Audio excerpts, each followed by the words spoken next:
Ils étaient près de 2000 kinésithérapeutes venus de toute la France ce 5 juillet pour manifester leur mécontentement sous les fenêtres du ministère de la Santé à Paris.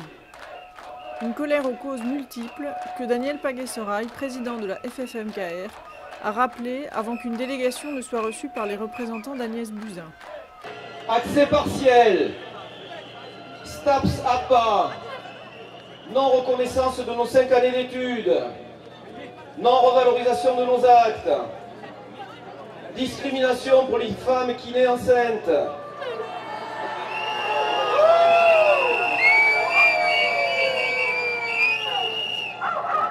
conventionnement sélectif, expérimentation de paiement au parcours de soins, c'est-à-dire forfaitisation de nos actes, campagne de récupération d'indus sans précédent,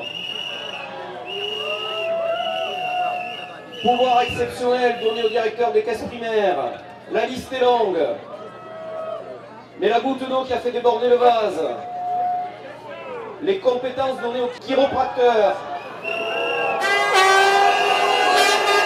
Je suis en colère. Nous sommes en colère.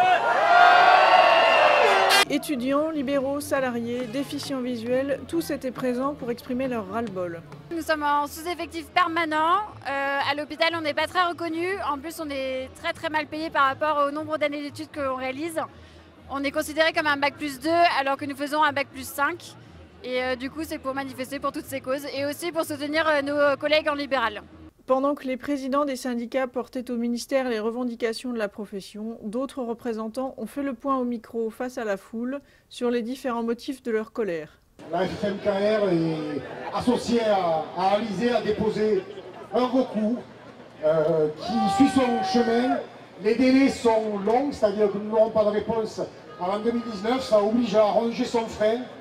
Mais l'espoir est grand de libérer la profession de ce carcan, de ce poison qui va nous polluer la vie pendant des années.